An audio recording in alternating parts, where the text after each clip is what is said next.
14টা দফার মধ্যে 1 নম্বর দফা হচ্ছে আল্লাহর সাথে অন্য কাউকে শরীক করা যাবে না। কার সাথে শরীক করা যাবে না? 1 নম্বর দফা হচ্ছে আল্লাহর সাথে কখনো কাউকে অংশীদার করা যাবে। বিশ্বনবী এই জন্য বলেন আল্লাহ পাক এই জন্য বলেন লা তুশরিকি বিল্লাহ ইন্নাশ শিরকা লাযুলমুন আযীম। তোমরা আল্লাহর সাথে কাউকে শরীক করো না, কারণ শিরক হচ্ছে মহাপাপ। ঠিক কি না? এবার আল্লাহ পাক অন্য আয়াতের মধ্যে জানিয়ে দেন الذين يجعلون مع الله إلها آخر فسوف يعلمون। আল্লাহ পাক কালামে মাজিদের সূরাতুল হিজরের 96 নম্বর আয়াতের মধ্যে জানিয়ে দিয়ে বলেন, যারা আল্লাহর সাথে অপর মাবুদ অপর শিরক করবে, সমকক্ষ প্রতিষ্ঠা করেছে এবং শীঘ্রই তারা তাদের এই শিরকের কথা জানতে পারবে। কার কথা? কারণ আল্লাহর সাথে কাউকে অংশীদার করা যাবে।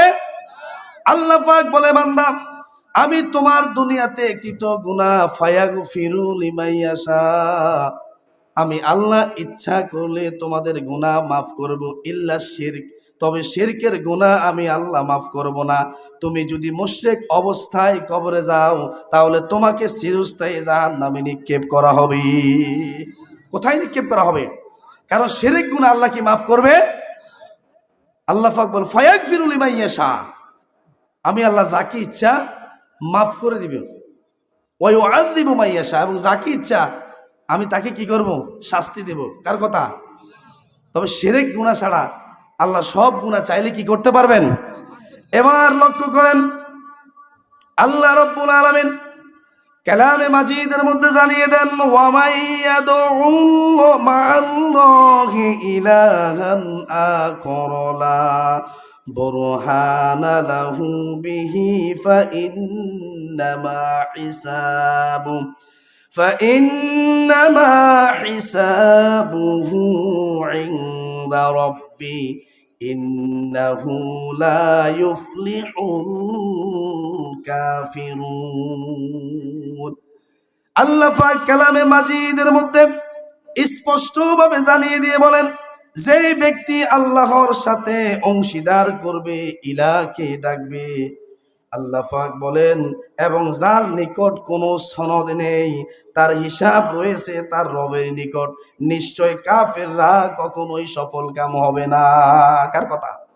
কারণ যারাই আল্লাহর সাথে শিরক করবে তারাই মুহূর্তের মধ্যে কাফের হয়ে যাবে, আর কাফেররা কখনো সফল হতে পারবে না, আর ইমানদাররাই সবসময় সফল হবে। ঠিক কিনা?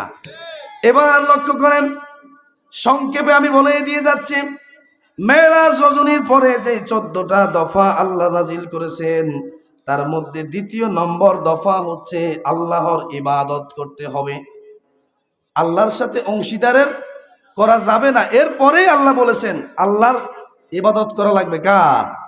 এবার কোরআনে পাকের মধ্যে আল্লাহ রাব্বুল আলামিন স্পষ্টভাবে জানিয়ে দিয়ে বলেন, ইয়া আইয়ুহান নাসু উবুদু রাব্বাকুমুল্লাযী খলাকাকুম ওয়াল্লাযীনা মিন ক্বাবলিকুম লাআল্লাকুম তাত্তাকুন। আল্লাহ পাক কালামে মাজিদের সূরাতুল বাকারার 21 নম্বর আয়াতের মধ্যে জানিয়ে দিয়ে বলেন, ও দুনিয়ার মানব মণ্ডলী, তোমরা আল্লাহর ইবাদত করো, যে আল্লাহ তোমাদেরকে সৃষ্টি করেছেন। কে বলেছেন? যে দুনিয়ার মানুষ তোমরা আল্লাহর ইবাদত করো, যে আল্লাহ তোমাদেরকে কি করেছেন? সৃষ্টি করেছেন। এই জন্য আল্লাহ পাক কালামে মাজিদের সূরাতুজ জারিয়ার 56 নম্বর আয়াতের মধ্যে জানিয়ে দিয়ে বলেন, ওয়া মা খলাকতুল জিন্না ওয়াল ইনসা ইল্লা লিয়াবুদুন। আল্লাহ পাক বলে, ও মানুষ শোনো, আমি মানুষ এবং জিন জাতিকে সৃষ্টি করেছি শুধুমাত্র আমি রবের ইবাদত করার জন্যে। কার ইবাদত? মানুষ এবং জিন জাতিকে আল্লাহ পাক সৃষ্টি করেছেন কার ইবাদত করার জন্য?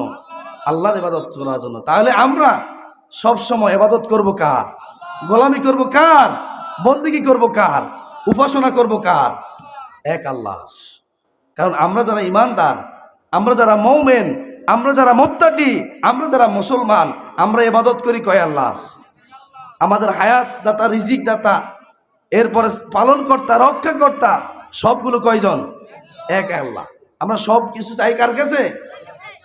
এবার লক্ষ্য করেন 14টা দফার 3য় নম্বর দফাটা হচ্ছে মাতা পিতার প্রতি দায়িত্বশীল হতে হবে। আল্লাহ পাক বলেন ওয়াকাদা রাব্বুকা আল্লা তা'বুদু ইল্লা ইয়্যাহু ওয়া বিল ওয়ালিদাইনি ইহসানা। আল্লাহ পাক বলেন তোমাদের রব তোমাদেরকে নির্দেশ দিয়েছেন, ওয়াকাদা রাব্বুকা, তোমাদের রব তোমাদেরকে নির্দেশ দিয়েছেন আল্লাহ তা'বুদু ইল্লা ইয়্যাহু, একমাত্র কেবলমাত্র তার ইবাদত ছাড়া আর কারো ইবাদত করা যাবে না। এবং আল্লাহ আরো বলেন ওয়াবিল ওয়ালিদাইনি ইহসানা, তোমরা আল্লাহর ইবাদতের পরে তোমরা মাতা পিতার সাথে সদাচরণ করো। কার কথা? আল্লাহর কথা। মাতা আল্লাহর ইবাদতের পরে তোমরা কার সদাচরণ করতে হবে? উত্তম আচরণ করতে হবে। আর মাতা পিতার সাথে যদি কোনো ব্যক্তি অসৎ আচরণ করে তাহলে নিশ্চিত তার ধ্বংস অনিবার্য, কোনো সন্দেহ নাই। এজন্য আল্লাহর ইবাদতের পরে সদাচরণ করতে হবে। অবিল ওয়ালিদাইনি ইহসানা, তোমরা মাতা পিতার সাথে কি আচরণ করো? ভদ্র আচরণ করো, ভালো আচরণ করো, ঠিক কিনা? এবার লক্ষ্য করেন 14টা দফার 4 নম্বর দফা হচ্ছে আত্মীয়তার সম্পর্ক বজায় রাখতে হবে। আল্লাহ পাক এই ব্যাপারে বলেন ওয়া আতিযাল কুরবা হাক্কা ওয়াল মিসকিনা ওয়া বানাস সাবিলি ওয়া লা তুবাযযির তাবযীরা। আল্লাহ পাক ডাক দিয়ে বলেন আত্মীয় স্বজনকে তার হক দিবে এবং অভাবগ্রস্ত ও পর্যটককেও দিতে হবে। কার কথা? সূরাতুল বানী ইসরাঈলের মধ্যে আছে। কি বলছে? তোমরা আত্মীয় স্বজন হকটা দিবে এবং তাদের সাথে অভাবগ্রস্ত এবং যারা পর্যটক তাদেরকেও হক দিতে হবে। তাদের হক কি করতে হবে? বুঝিয়ে দিতে হবে। এক্ষেত্রে কি করা যাবে না? কখনো কৃপণতা করা যাবে না। তার হক তাকে কি করতে হবে? বুঝিয়ে দিতে হবে। এরপরে আল্লাহ পাক 5 নম্বর দফা যেটা নাজিল করলেন সূরাতুল বানী ইসরাঈলের মধ্যে জানিয়ে দিয়ে বলেন ওয়ালা তুবাযযির তাবযীরা। আল্লাহ পাক বলেন আর কিছুতেই তোমরা অপচয় করো না। কার কথা? অপচয় অপব্যয় করা যাবে না।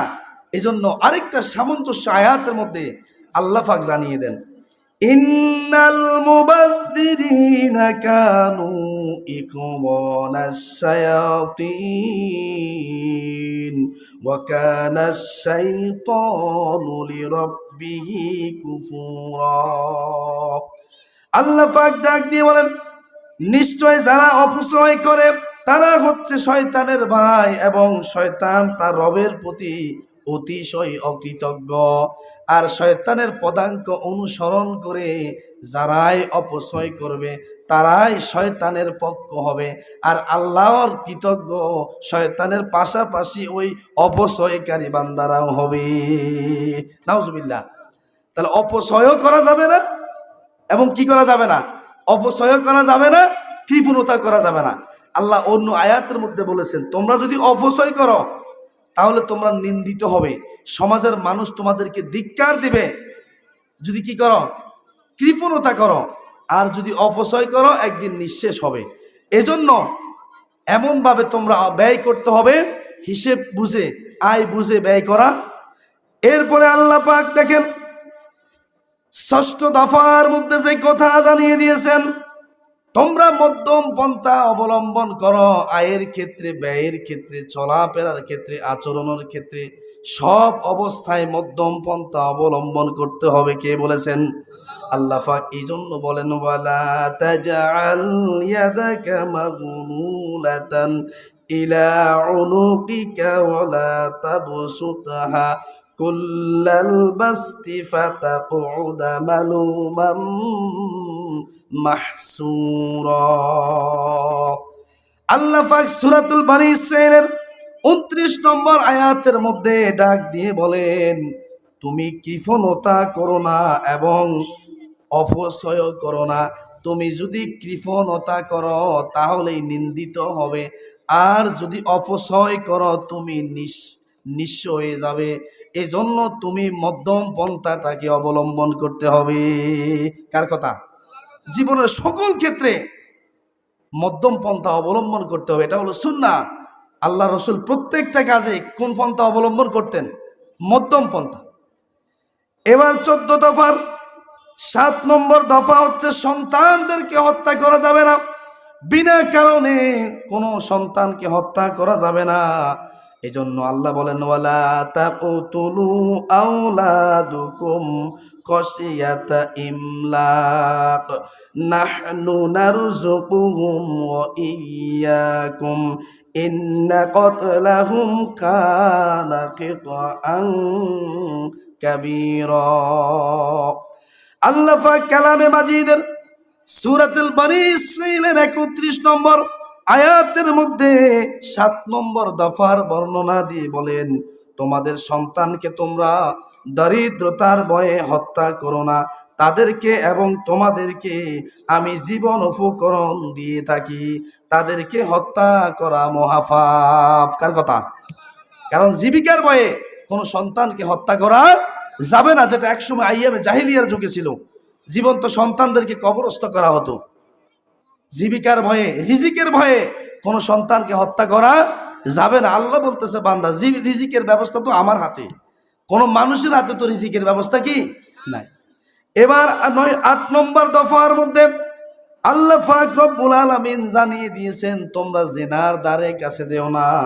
আল্লাহ পাক এই জন্য বলেন, ওয়ালা তাকরাবুজ জিনা ইন্নাহু কানা ফাহিশাতান ওয়া সাআ সাবিলা। তোমরা অবৈধ যৌন সংযোগের নিকটবর্তী হইও না, ওটা অশ্লীল ও নিকৃষ্ট আচরণ। কার কথা? এজন্য আল্লাহ বলেছেন, আল্লাযীনা হুম লিফুরুজিহিম হাফিজুন, যে সমস্ত মুমিন তার লজ্জাস্থানকে হেফাজত করবে এরাই দুনিয়াতে সফলতা অর্জন করবে। কার কথা? এবার 9 নম্বর দফার কথা আল্লাহ পাক জানিয়ে দিয়েছে, সরই কারণ ছাড়া কাউকে হত্যা করা।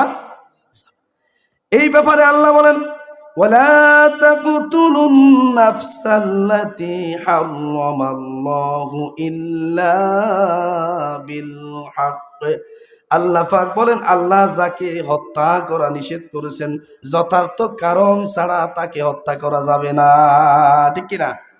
দলীয় কারণে হত্যা করা যাবে? জায়গা জমি নিয়ে হত্যা করা যাবে? আত্মীয়তার জের ধরে হত্যা করা যাবে না। এটা সরই কোনো কারণ নয়।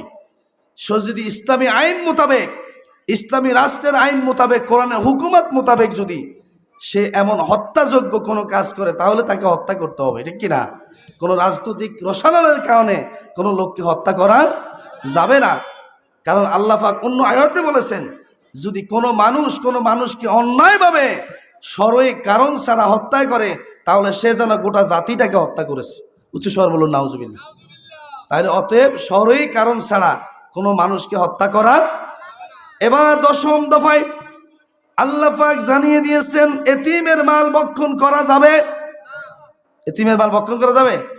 এই জন্য আল্লাহ বলেন, ওয়ালা তাকরাবু মালাল ইয়াতীম ইল্লা বিল্লাতি হিয়া আহসানু হাত্তা ইয়াবলুগা আশুদ্দা। আল্লাহ পাক জানিয়ে দিয়ে বলেন, ও দুনিয়ার বান্দা শোনো, ফিতরিহীন সাবালক বয়সপ্রাপ্ত না হওয়া পর্যন্ত তোমরা সদুদ্দেশ ছাড়া তার সম্পত্তির নিকটবর্তী হয়েও না।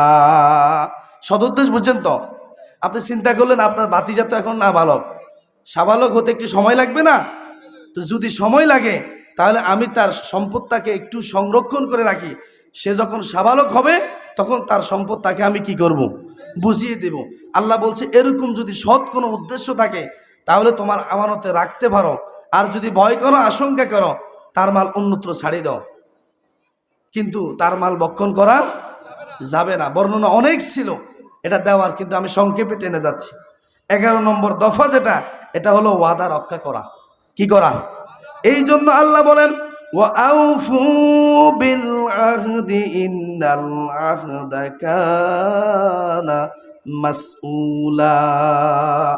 প্রতিশ্রুতি ওয়াদা রক্ষা করো, অবশ্যই ওয়াদার ব্যাপারে তোমাদের জবাবদিহি করতে হবে কার কাছে? এজন্য ওয়াদা দিলে ওয়াদা কি করতে হবে? রক্ষা করতে হবে। 12 নম্বর দফা যেটা, মাফে ও ওজনে সততা বজায় রাখতে হবে। যারা ব্যবসায়ী আছেন, তাফসিরের মধ্যে আমরা দেখি যে সূরাতুল মুতাফফিফিনের মধ্যে কি বলেছেন? আল্লাহ বলছেন ওয়াইলুল লিল মুতাফফিফিন, যারা ওজনে কম দিবে তাদের জন্য ধ্বংস। কার পক্ষ থেকে? আল্লাহর পক্ষ থেকে। এজন্য 12 নম্বর দফা হচ্ছে মাফে ও ওজনে সততা বজায় রাখতে হবে। তো সূরাতুল মুতাফফিফিনের ব্যাখ্যায় দেখলাম যে মানুষ যখন ওজন করে নেয় তখন একটু বেশি নেয়, আরে মিয়া ছাই দেন, কি ক, আরে মিয়া ছাই দেন। আর যখন এবার মাফি দেয়, কানা কানা দেয়, একটু সুযোগ এলে কমায়ও দেয়, ঠিক কিনা? যে পাল্লাই মানুষের ন্যাকবদ ওজন করা হবে সেখানে তো আমরা হারামি করি না? জবাবদিহিতার ভয় আমাদের ভিতরে নাই। এজন্য আল্লাহ পাক বলেছেন 12 নম্বর দফায় মাফে এবং ওজনে কি করতে হবে? সততা বজায় রাখতে হবে। কারণ ব্যবসা একটা সুন্নাত, আল্লাহ রসুল ব্যবসা করেছেন কিনা? তাহলে ব্যবসায় সততা কি করতে হবে? অবলম্বন করতে হবে। আমি গতকালকে প্রোগ্রামে বলেছি যে যারা স্টক করে রাখবে, জমাট করে রাখবে, সিন্ডিকেট করে রাখবে, এটা হচ্ছে হারাম। এটার জন্য আল্লাহর কাছে জবাব দিতে হবে। দেখবেন অনেক সময় অনেক জায়গায় ব্যবসায়ী দেখা যায় সিন্ডিকেট করে মালকে তারা সংরক্ষণ করে রাখে, আছে না এরকম ব্যবসায়ী? এটা সম্পূর্ণ হারাম। যখন মাল কমে যায়, বাজারে যখন মাল কম থাকে তখন দাম বাড়ে যায়, ঠিক আছে না?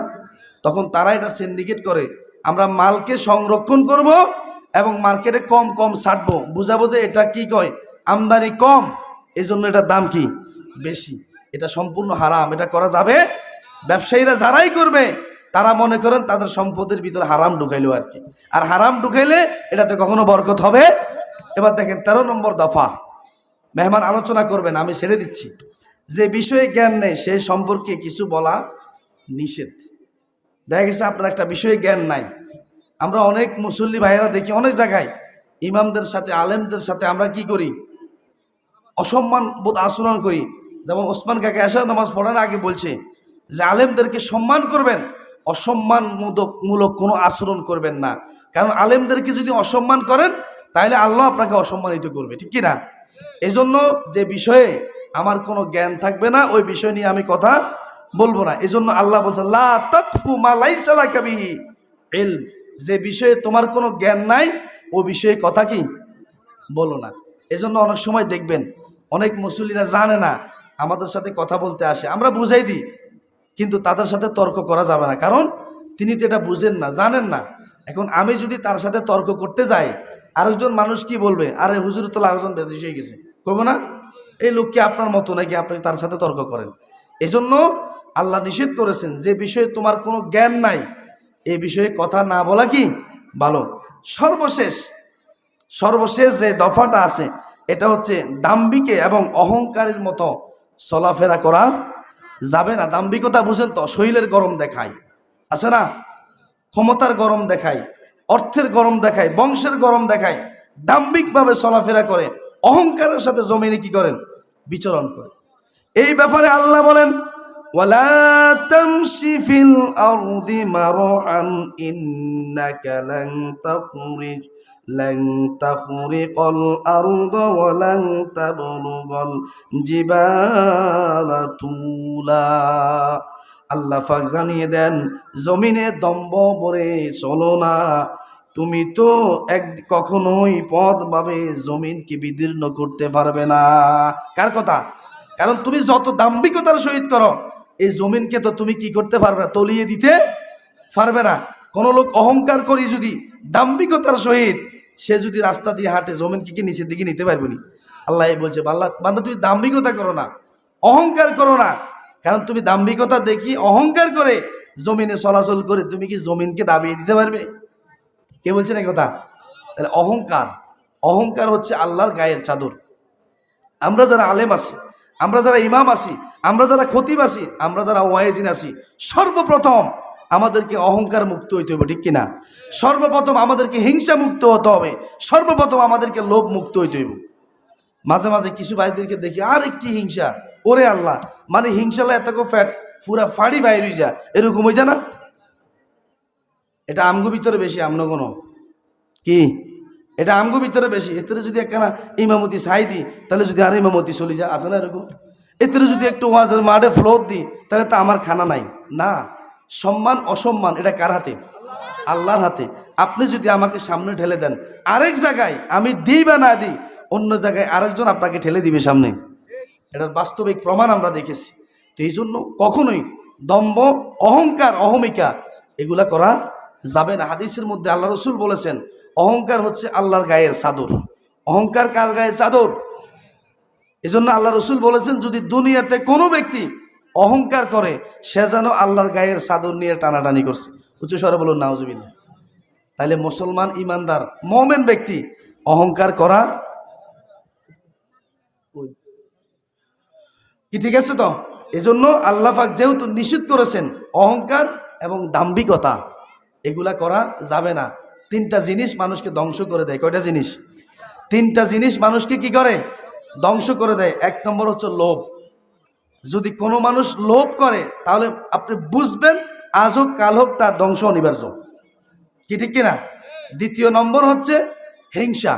যদি কোনো ব্যক্তি কাউকে হিংসা করে, আপনি বুঝবেন টুডে টুমোরো এ ব্যক্তির নিশ্চিত ধ্বংস, কোনো সন্দেহ। 4 নম্বর হচ্ছে কোনো ব্যক্তি যদি অহংকার করে, আপনি বুঝবেন আকফর তার ধ্বংস অনিবার্য। কারণ তার ধ্বংস যদি না হয়, তাহলে কোরআনের ভবিষ্যৎবাণী কি হবে? মিথ্যা হবে। অথবা কোরআন হাদিসের বাণী কখনো মিথ্যা হতে পারে না। এজন্য আমরা এই তিনটা জিনিস থেকে আজকে সবক নিব। পরিশেষে যে আমলটা আমরা করব, শিক্ষা যেটা নিব, 1 নম্বরে আমরা লোভ করব না। কি ঠিক আছে নি? আমার সাথে একটু বলেন। 1 নম্বরে লোভ করব না, 2 নম্বরে হিংসা করব না, 3 নম্বরে অহংকার করব না। আল্লাহ রাব্বুল আলামিন যে কথাগুলো স্বল্প পরিসরে বলেছি, এ অনুযায়ী প্রথমে আমি সহ আমাদের সকলকে আমল করার তৌফিক দান করুন।